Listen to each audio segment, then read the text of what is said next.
कर देता है। तर तर तर तर तर तर तर तर तर तर बरलस गोली, 5 आतंकवादियन के मार के मौत के घाट उतार दलन। 5 नहीं मरे हैं, तब 7 मरे हैं। कहाँ? देख लो, गिन लो भाई।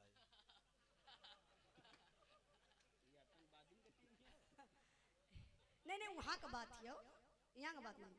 कहाँ कहाँ है था मिला ले होता तनिषा, जा जा। अच्छा नहीं तो पैंट वैंट बिगड़ जाए, दिक्कत हो जाएगी। नहीं नहीं, ये भाई वाली बात है, तब कहीं रोकी भैया, इकुल ना रोकल जाला। बिरहा पर ध्यान दई, 5 आतंकवादियों को मौत के घाट उतार दिया संजय। अभी 2 आतंकवादी बचे हुए हैं सुनील भैया। 2 नहीं। अकवरिया हम कहें दबावत हुआ, छोड़ दा। हाँ हाँ, दूरे बैठा, कहीं उनके भौजाई ना समझत हुआ। हाँ तनी तो दूरी रहे, बोला ना तो इनकर पैदाइश कब भइले इतराज भाई? वाह, 2-4 दिन पहले हो गए हो। हाँ वही से एडवांस हुआ। अब देखे, ध्यान दई, 5 आतंकवादी तो मरा गए, अब बचल कैठे हुए 1। अरे मूर्खराम 2। देख ला, अकेला बचल हूं। मजाक ना, बिरहा हो, सीरियस ना, तनी ध्यान दई। अभी 2 आतंकवादी बचे हुए हैं। तब ले कहां से कैसे मेरे बाबू दुश्मनों की सनसनाती हुई गोली आई और संजय के कंधे में लग जाती है। जब संजय के कंधा में गोली लगल, हिम्मत नहीं हारता है फौजी जवान, कदम आगे बढ़ाता है। तब तक बाबू अपने आप को बहुत संभाला संजय। शरीरिया ए चच्चा, बड़ी चुन्ना सुरती केहू का करेजा फाटे यार, चुन्नवे सुरती में व्यस्त हूँ। आए फौजी जवान 5 जने के मार दहलस, अब इनके चुन्नवे सुरती चाहत, इनके बॉर्डर पे भेज दिया जाए तो क्या करिए? हाँ, पाकिस्तान वाले बेइज्जत कर छोड़ दी हैं। इस तरह रिश्वत लेवे शुरू कर दी है। जे 20 रस पे अब बतियावे, बोले लगे, हंसे लगे, चले लगे हर बार, तब तो भैया वो रिश्वत खोरन हो जाई। बुरा मत मनी, हाँ चच्चा, बस सुना। अब संजय को कंधे में गोली लगती है। संजय अपने आप को बहुत संभाला, लेकिन शरीर का बैलेंस बिगड़ गया। संजय नदी में गिरा, बाबू डूब गया।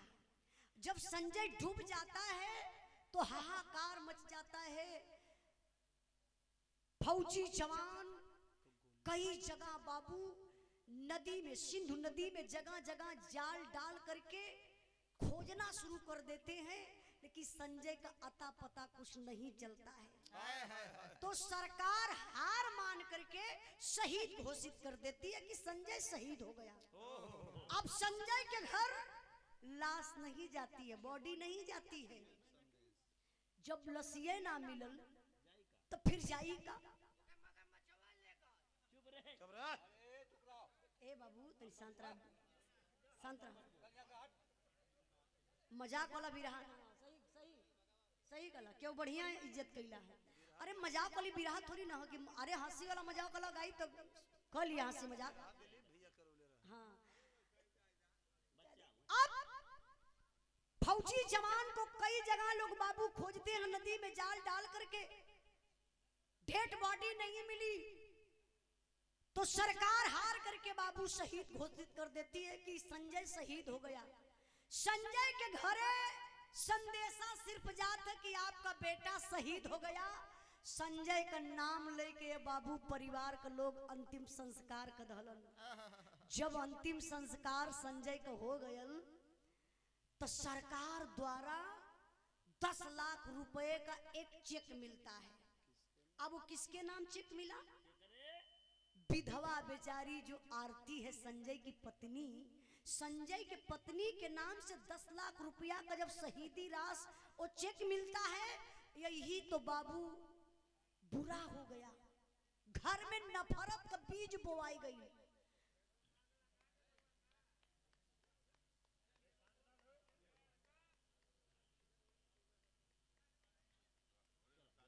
पूरे परिवार का निगाह अब सिर्फ 10 लाख रुपया पर टिक गई।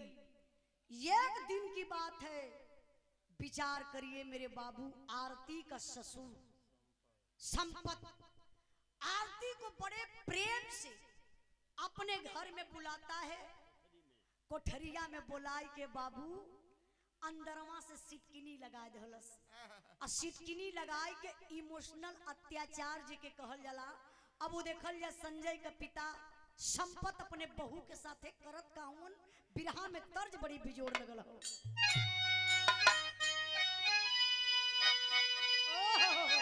दिलीप भैया कहा जाला कि बिरहा माने रामदेव और रामदेव माने बिरहा।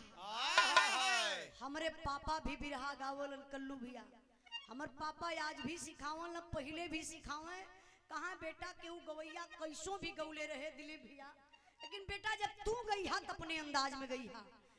तार बात स्वर्गीय रामदेव गुरु का गावल, लेकिन अंदाज हमार बा कैसे। रामदेव गुरु के तर्ज पर खुश होकर के हमारे बड़े भैया हमारे दयाराम चंचा जी का आप सुपुत्र चंद्रमा यादव जी की तरफ से 100 रुपए का पुरस्कार, बहुत बहुत काम। बिरहा पर ध्यान देंगे, ई लाइन ना कलेजा की आप लोगों के छू दे। सबके पास परिवार बा, लेकिन आज एक ससुर अपने बहू के साथ करत का बा। ई लाइन स्पष्ट बतावत बा का,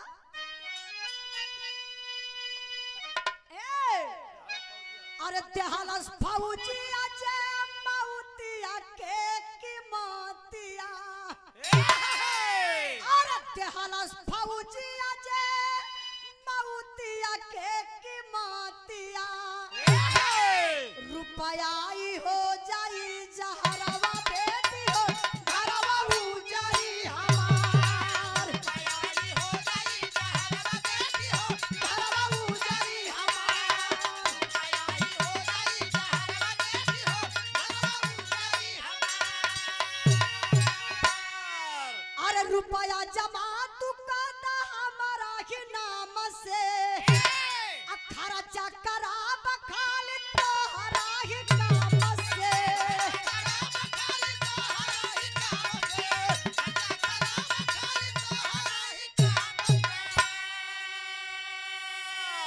आपस में कैली है झगड़ावा बेटी हो, आभा मेरे तुंजा दुलार। ध्यान दई मेरे बाबू, फौजी जवान के पता ना चलत बा शहीद हो गए। आज माई बाबू पूरा परिवार सिर्फ 10 लाख रुपया के चक्कर में पड़ गल। अंदर ले जाए के संपत आरती का ससुर दरवाजा बंद कैले मुन कल, आरती बेटा एक बात तुमसे करनी है बेटा, मेरी बात सुन लो। मेरा बेटा था संजय, तुम्हारा पति था संजय, संजय शहीद हो गया। दर्द तो मुझे भी है और दर्द तुझे भी है, क्या किया जाए। लेकिन बेटा एक बात बताऊं, गीता जो आरती जो परिवार में ये लड़ाई झगड़ा जो चल रही है दिन प्रतिदिन, इस लड़ाई झगड़ा की जड़ तो बेटा तुम हो। आरती कहली बाबूजी झगड़ा की जड़ मैं, अरे मैं तो विधवा लाचार, मैं तो मर चुकी हूँ, मैं तो एक जिंदा लाश बन के जी रही हूँ। बाबूजी सोचिए मैं जवानिये में विधवा बन गई। कहला बेटा सुनो, मैं बता रहा हूँ कि झगड़ा की जड़ तुम कैसे हो। जो 10 लाख रुपया शहीदी रास मिली है ना, उसी पैसे के चक्कर में अभय मृत्युंजय दोनों बेटा लड़ते रहते हैं, झगड़ते रहते हैं। 10 लाख रुपया हमारे नाम तुम ट्रांसफर कर दो। देखा वो पपियवा का, मतलब गीता के पास आरती के पास पैसा हो तो घर में लड़ाई झगड़ा होत बा, और वो 10 लाख रुपया इस ससुर संपत के नामे हो जाई तो झगड़ा खत्म हो जाई। ये तो पपियवा दिमाग लगावत हो। अब बेचारी आरती टूट गई, बिखर गई। आरती ऐसा हथवा जोड़लस, अपने ससुर के पैरवा पर गिर गई। गिर के बड़ी ऊंची बात आरती कहलस का,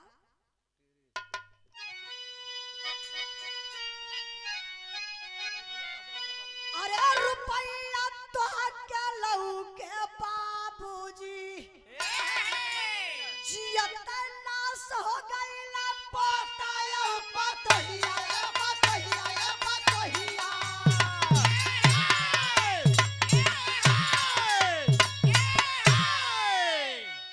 कहाँ रुपया तोहके लौके बाबूजी जियते लाश हो गई है पोता और पतोहिया। आरती कलश बाबूजी क्या कह रहे हैं? वो 10 लाख रुपया कितना दिन तक वो चलेगा? चाहे वो मेरे पास हो चाहे आपके पास हो, लेकिन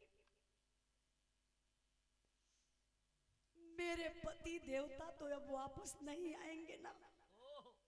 पैसे की बात मत करिए बाबूजी, मुझे कुछ नहीं दिखाई दे रहा है। मेरे हर तरफ अंधेरा ही अंधेरा छाया हुआ है। सच्चाई है, एक विधवा का दर्द का कोई बताई हो। एक विधवा बेचारी बताई, पति ना हो तो दुनिया अनहार हो जाले। आज देखा अभी का कैलस पपियवा संपत दरवाजा खोलस, अचानक के बहरे आई के वही खटिया पे पैर चढ़ाई के बैठल और शरीरिया से तरतर तरतर पसीना निकलत हो। ऐसे पसीनावा पोंछ के फेंकलस, अपने दुल्हनिया के बोलौलस बुढ़िया के। कलस बूढ़ा संजय का माई तनी एक लोटा पानी लियावा तो जो बुढ़िया घर में से पानी लेके आई, देखलस बुढ़वा के शरीर से तरतर तरतर पसीना लगल यहर वहर टोवे टावे। कल बुढ़ऊ कैसन हो तोरे पसीना छूटत हो, कहीं तोर हार्ट का दिक्कत ना बा? तो बुढ़वा कल चुप रहो रे, देख हार्ट कुछ ना, आज हम अर्तिया के घरवा में लेके गईली, उसे अब वो 10 लाख रुपया कतली हमरे नामे तो ट्रांसफर कर दे। जब भी हम खर्चा करब तोरे काम से तोरे नाम से, परिवार में 1 रुपया केहू के ना देवे। और ये हमर बतिये ना मानत था, पैसा हमके देवे के तैयारे ना बा। अब बुढ़िया कल है गई। देखा गांव में कहल जला कि कुछ घर ऐसन होला, अगर पतोही का शिकायत दिलीप भैया सास पाए जाए तो हेतनी बड़ी शिकायत पई है तो हेतनी बड़ी बना दी है। अब बुढ़िया का मजा हो गई। अब बुढ़िया बनाउटी लगल रोवे, जान तो रोवत कैसे? रमाऊ हरे लालाऊ के खइले तोहाऊ के रमाऊ जल्दी से खाई। काला बुढ़वा ए बुढ़िया सुन सुन सुन, हाँ बुढ़ौती आ गेल तो खाइन पहले ऊ का खाई रे। कल करे त तेरा किस्म का मुंह बनावत हई, हमके अर्तिया खाई रे। अर्तिया के मिल के पूरा परिवार खायल जाई के उ टोला परोसा पता न पाई। बुढ़वा विचार बदल दहलस बाबू, कलश की आज के दिन से अर्तिया का घर में खाना पानी बंद। ए बाबू वो भी तो बेचारी औरत है ना, ओहू के अंदर दिल बा। बाहर आप लोग ध्यान मत दें, जाए नहीं बतियावती। ओहू के अंदर दिल बा, आज बेचारी का खाना पानी छूट गया। अब उसी में देखिए संजोग, अब आरती का जो बेटा नन्हा मुन्ना छोटा सा है वो बीमार पड़ गया। अब कोई परिवार में उस दवा दिलाने के लिए नहीं तैयार है। अब आरती बेचारी एक माँ होने का फर्ज निभाती है, बोलती है कि मैं बहू हूँ, घर के अंदर हूँ, लेकिन एक बेटे की माँ हूँ, पति नहीं है तो इलाज मैं ही अब करवाऊंगी। घर से बाबू निकल जाती है हॉस्पिटल। अब उस बच्चे को लेकर के जब डॉक्टर के पास जाती है तो डॉक्टर देख करके हालात उस बच्चे की डांटने शुरू करते हैं। कहते रे किसका बच्चा है, कहां से आई हो? एक बच्चे की नाजुक हालात है, अब तक कहां थी तू? अब तक आकर के इलाज 2-4 दिन पहले करवा लेना चाहिए था। जानते हैं उस बच्चे को क्या हुआ था? डेंगू बुखार पकड़ लिया था। और डेंगू बुखार में बाबू आप लोगन के भी कभी जिंदगी में डेंगू बुखार हो जाई, तुरंत आप लोग डॉक्टर के सलाह से दवा करावल जाई। काहे से प्लेटलेट घटे लगला, और जब प्लेटलेट घट जाई तो उठबे न करी, और जब ना उठेला तो आदमी की मौत हो जाली। अब बेचारी हॉस्पिटल अपने बच्चे को लेकर जाती है और डॉक्टर साहब के सामने रोने लगती है। डॉक्टर साहब मैं विधवा लाचार हूँ, प्लीज डॉक्टर साहब जो पैसा लगेगा मैं दे दूंगी, लेकिन मेरे बच्चे का इलाज कर दीजिए साहब। डॉक्टर साहब को दया आया बाबू, इलाज शुरू हुआ बच्चे का। बाहर दुनिया के मालिक, दवाई से और रोग से भेंट हो गई। बच्चा के धीरे धीरे आराम होखे लगल। जब आराम होखे लगल, अब देखा डॉक्टर साहब कहले कि गीता आपका बच्चा स्वस्थ हो गया आरती, अब अपने बच्चा को आप लेकर के घर जा सकती हैं। गीत आरती बेचारी जब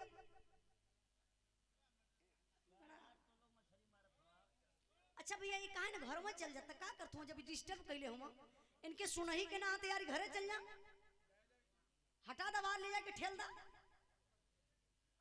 गजब आदमी हुआ यार, इतना पब्लिक प्रेम से शांति से सुनत बाटे।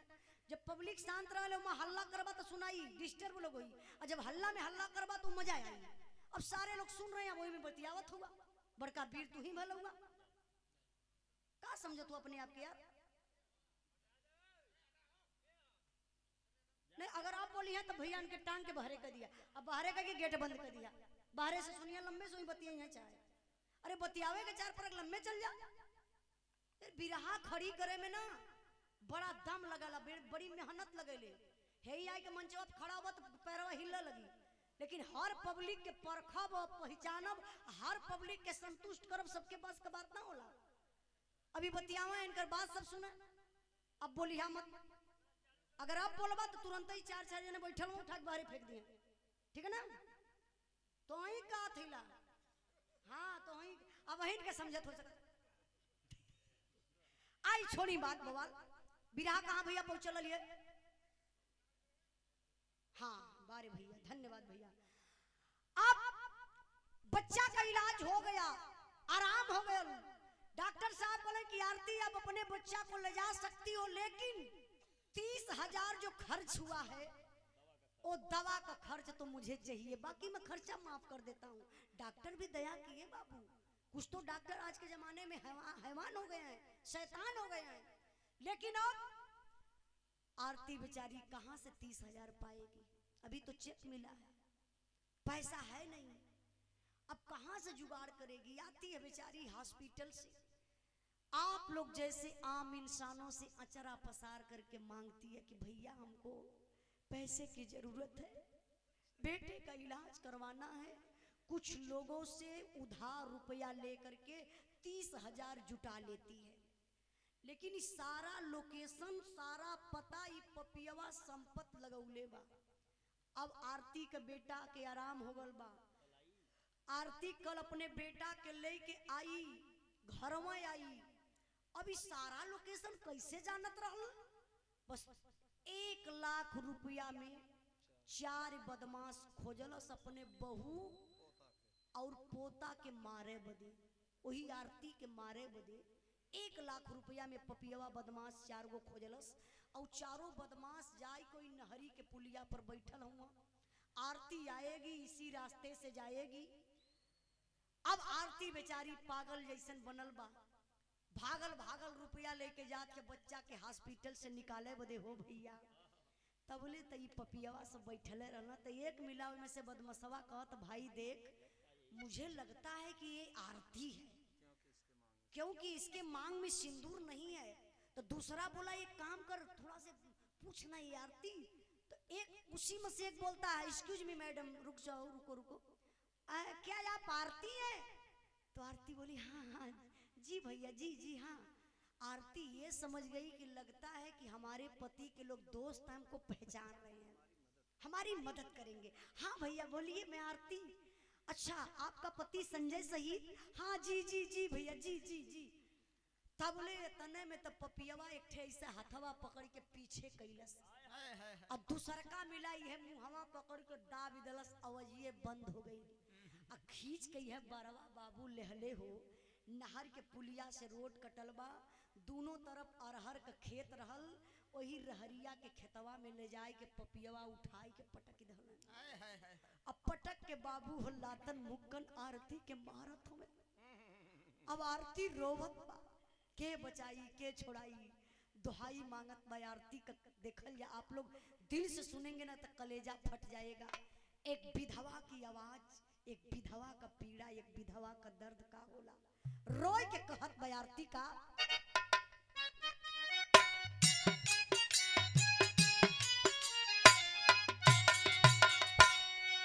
सौक सिंगरवा जे कर छिनल गोसाइया रे छिनल गोसाइया हो पैबा का मरल के तू मारती डेंगू भायल बा हमरे हालर सुगनावा के हालर सुगनावा के रहला जरूरत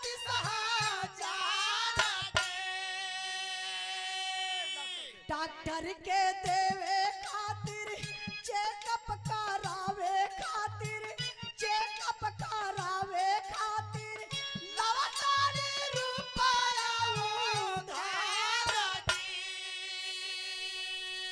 सेनुराता उजड़ल भैया कोखिया उजारा जानी कोखिया उजारा जानी अखरा रुपया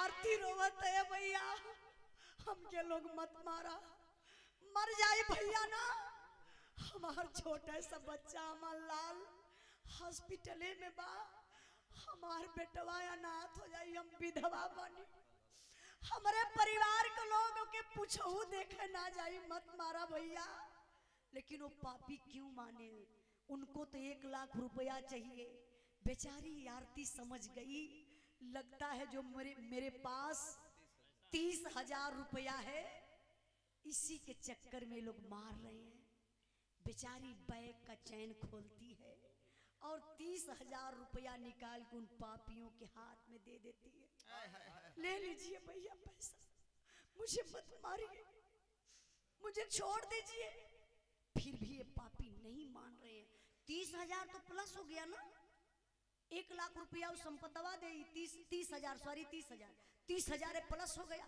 अब बाबू मार ही रहे हैं वो सब लेकिन बताया जाता है बिरहा के सुनने वाले भैया बाबू मारने वाले से बचाने वाली की बाह लंबी हुआ करती है उसी रास्ते से एक फौजी जवान जा रहा था जो छुट्टी पे घर आया था और उसके कान में आवाज गई चीखने चिल्लाने की फौजी जवान था सोचने लगा रे यार एक किसी महिला की आवाज कोई लाचार अबला कैसे चिल्ला रही है किसी को मदद की जरूरत है फौजी जवान इधर उधर देखा नहीं समझ पाया जब झुक के बाबू देखलन वही अरहर के खेत में एक औरत के ऊपर गिधवन मतीन 4 पापी जुटल हुए फौजी जवान के कंधे पर बैग रहल बैगवा निकाल के फौजी जवान फेंक दहलन फेंकला के बाद दौड़ के पहुंचला वही आरती के पास तब ले चारों मिला जवन हुआ आरती के छोड़ के